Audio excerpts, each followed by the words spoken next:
menurut Islam itu kesurupan itu ada apa enggak sih? Yang dimaksud dengan kesurupan adalah salah satu kondisi tidak sadar.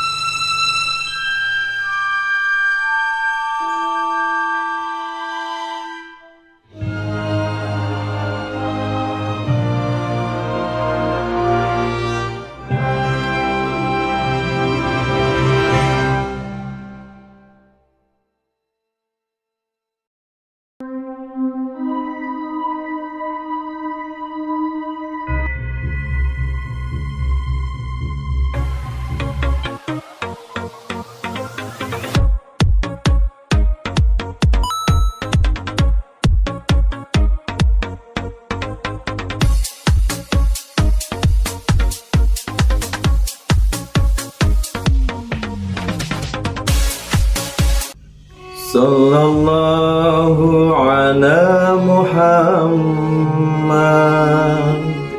Sallallahu alaihi wasallam Sallallahu ala Muhammad Sallallahu alaihi wasallam. Assalamualaikum warahmatullahi wabarakatuh. Bismillah, walhamdulillah, wassalatu wassalamu ala rasulillahi amma ba'd. Ikhwan fillah, sahabat channel Dua Misteri yang dirahmati Allah subhanahu wa ta'ala. Ada satu pertanyaan yang masuk terkait dengan masalah kesurupan. Jadi penanya bertanya bahwasanya bagaimana sih Ustadz, menurut Islam itu kesurupan itu ada apa enggak sih? Atau hanya rekayasa atau halusinasi dari seseorang saja? Terus kalaupun ada, kenapa? Atau siapa yang masuk? Dan apa motifnya? Kenapa makhluk dari bangsa lain bisa memasuki tubuh manusia? Nah, kita pada episode kali ini akan membahas mengenai trans atau kesurupan. Yang dimaksud dengan kesurupan adalah satu keadaan, satu kondisi tidak sadar dari seseorang, dari manusia, yang ia tidak menguasai dan tidak menyadari apa yang diucapkannya, apa yang dilakukannya. Nah, ini kerap terjadi dan kita saksikan memang ada fenomena kesurupan ini. Lalu kenapa kesurupan itu bisa terjadi? Ada dua faktor mengapa seseorang itu mengalami kesurupan. Yang pertama, seseorang mengalami kesurupan atau kondisi dia menceracau atau ngaco, ngomong tidak karuan dan dia tidak sadar apa yang ia ucapkan. Yang pertama adalah karena faktor kejiwaan. Kondisi psikis di mana ada tekanan yang begitu besar dalam kehidupannya, entah trauma masa lalu atau kondisi rumah tangga atau ada hal yang menyebabkan ia merasa tertekan, kemudian akhirnya meluaplah, tidak kuat ya, jiwanya itu menerima stressing atau tekanan yang begitu berat dalam hidupnya, sehingga kemudian menyebabkan ia menceracau, ia ngaco, ngomong secara ngawur, tidak sadar. Ini pure murni kondisi atau pertama yang menyebabkan orang kesurupan adalah karena faktor kejiwaan. Yang kedua, seseorang mengalami kesurupan itu karena adanya gangguan dari makhluk halus dari kalangan bangsa jin. Jadi jin bisa memasuki tubuh manusia. Lalu apa motifnya? Kenapa bangsa jin ini memasuki tubuh seseorang? Ada 5 sebab. Ada 5 sebab kenapa jin memasuki tubuh manusia.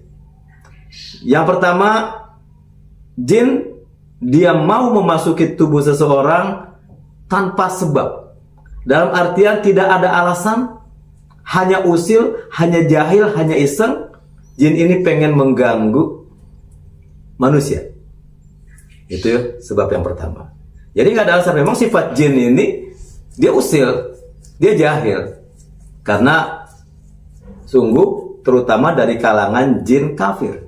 Karena jin itu seperti juga manusia, dia ada yang muslim, dia ada yang kafir, bahkan dia ada yang tidak mempunyai agama. Kedua, yang menyebabkan jin masuk ke dalam tubuh seseorang karena jin ini merasa terganggu, merasa terusik oleh manusia. Bisa jadi katakanlah tempat tinggalnya secara tidak sengaja diinjak-injak oleh orang yang lewat. Seperti itu. Padahal sesungguhnya dimensi jin dengan dimensi manusia ini sebenarnya berbeda. Sekali lagi, alasan kedua ini yang sering ditemukan kenapa jin masuk ke dalam tubuh manusia karena dia merasa terganggu. Seumpamanya mungkin ada orang yang ketika lewat satu tempat yang disinyalir tempat itu angker.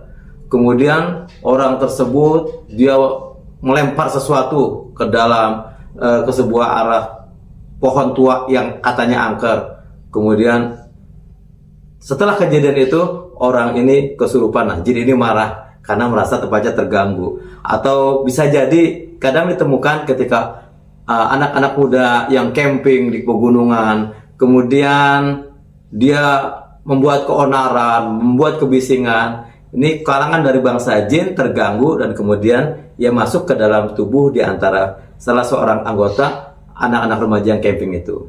Jadi alasan yang kedua ini, jin ini masuk ke dalam tubuh manusia karena ia merasa terganggu. Yang ketiga, alasan jin masuk ke dalam tubuh manusia karena ada jin yang suka terhadap manusia. Bisa jadi jin perempuan dia suka terhadap manusia, terhadap laki-laki dari kalangan manusia. Atau sebaliknya, jin dari bangsa jin laki-laki ia suka terhadap wanita dari kalangan manusia. Nah, biasanya kalau alasan yang ketiga ini sulit sekali nih untuk diobati atau untuk dikeluarkan, karena yang namanya sudah suka sering terjadi pada saat jin tersebut masuk ke dalam tubuh manusia yang ia sukainya, kemudian diruqyah oleh terapis, oleh ustadz, oleh ahli ruqyah, kemudian dia keluar dari tubuh manusia tersebut. Tapi selang beberapa waktu kemudian, entah seminggu, sebulan, atau beberapa bulan kemudian, dia itu kembali mengganggu. Jadi perlu ada benteng dari manusia untuk menghindari bagaimana caranya agar jin tidak memasuki tubuh manusia. Nanti di akhir daripada episode ini kita akan jelaskan bab terkait bagaimana membentengi diri tersebut. Itu yang ketiga.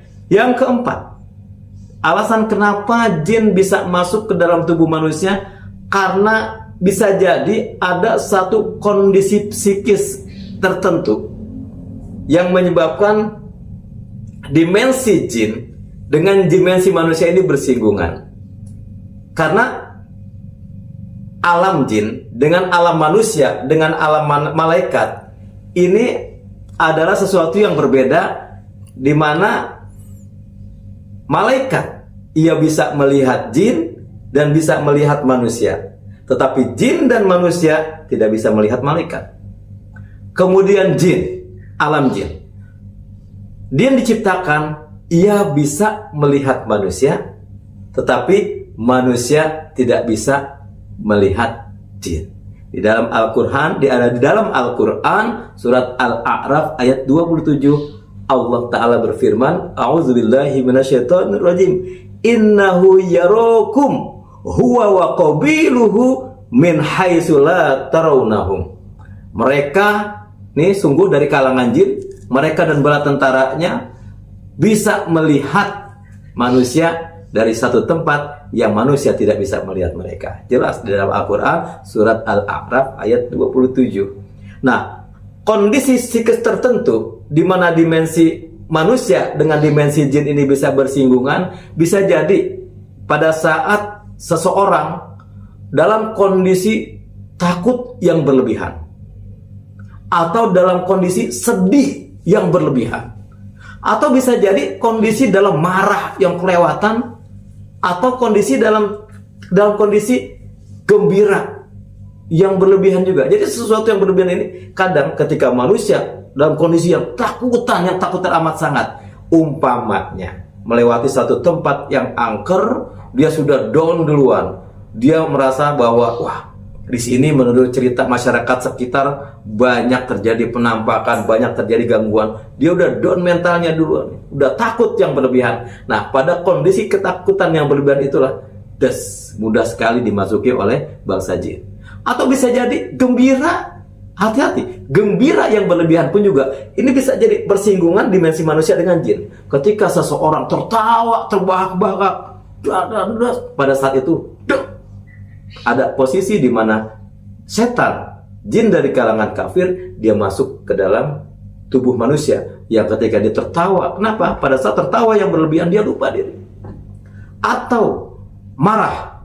Nah, ingat, marah juga, makanya Rasulullah Shallallahu Alaihi Wasallam mengajarkan apabila ada seseorang di antara kalian yang marah, maka hendaklah berwudu.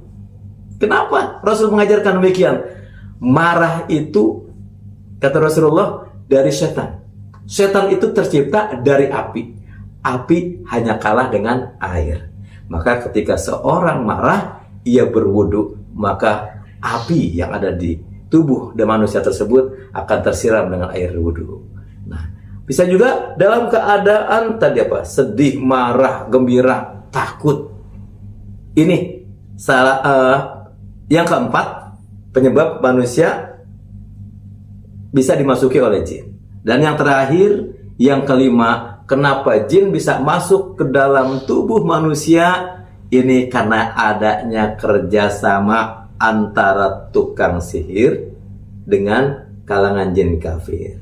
Dengan air sihir, maka dikirimlah jin tersebut dengan sengaja untuk memasuki ke dalam tubuh seseorang dengan tujuan untuk menyakiti kah, atau untuk memisahkan pasangan suami istri kah, atau untuk membuat rasa cinta terhadap seseorang yang mungkin dia merasa sakit hati karena cintanya ditolak.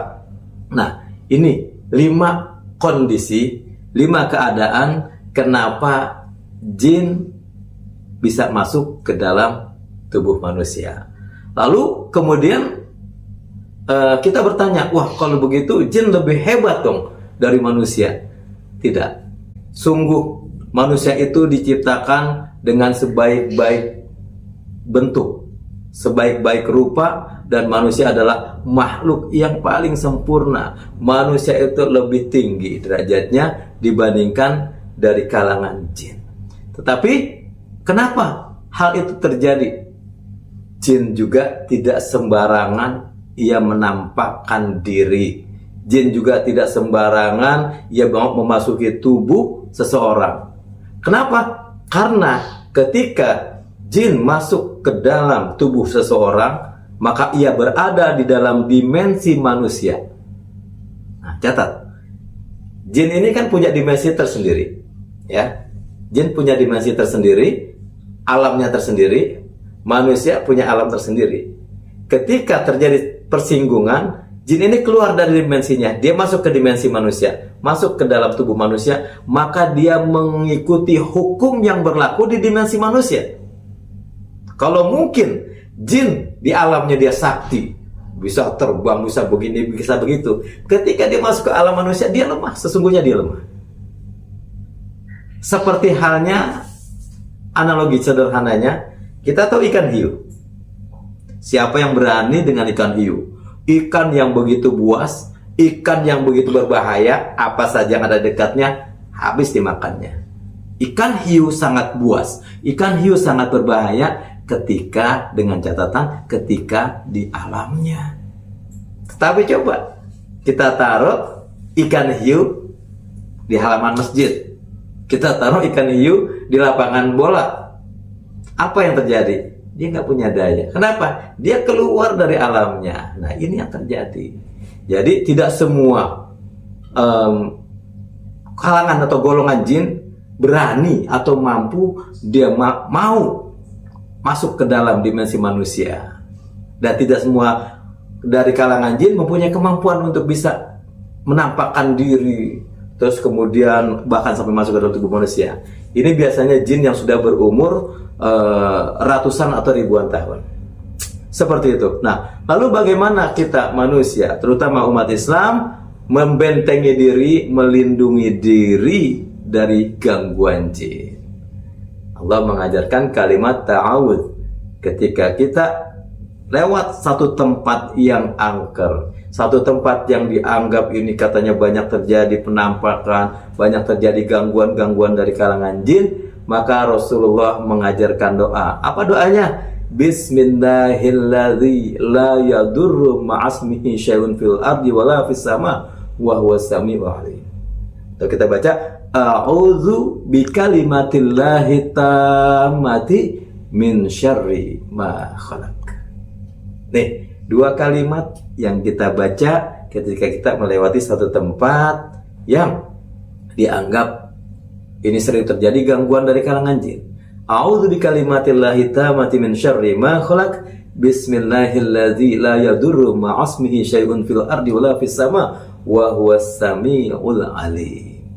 Nah, pemirsa, sahabat channel Dua Misteri yang dirahmati Allah Subhanahu wa taala. Ini semoga tayangan ini bermanfaat dan menjadi tambahan pengetahuan bagi kita bahwasanya kita manusia adalah makhluk yang sempurna. Kita tidak perlu takut terhadap bangsa dari kalangan jin karena memang kita tidak perlu takut. Kenapa? Masing-masing Allah ciptakan dengan dimensi, dengan alamnya, dengan urusannya masing-masing dan tidak berhak untuk mencampuri satu dengan lainnya. Dan tugas daripada manusia dan jin jelas, surat Az-Zariyat ayat 56, Allah Ta'ala berfirman, wa ma khalaqtul jinna wal insa illa liya'budun. Dan tidaklah aku ciptakan jin dan manusia kecuali untuk beribadah kepadaku. Pemirsa, sahabat channel Dua Misteri yang dirahmati Allah, semoga tayangan ini membawa manfaat buat kita semua. Saksikan terus channel tayangan Dua Misteri ini, semoga bermanfaat buat kita. Dan jangan lupa subscribe, share, dan juga like. Kita share sebanyak-banyaknya kepada sahabat kita, karena ketika kita menonton tayangan ini, maka sebagian daripada hasil yang bisa didapatkan dari channel ini akan disumbangkan untuk anak yatim. Semoga bermanfaat. Al-haqqu min rabbik wa la takunanna minal mumtarin. Sesungguhnya yang benar itu datangnya dari Allah. Wallahul muwaffiq ila aqwamit thoriq. Assalamualaikum warahmatullahi wabarakatuh.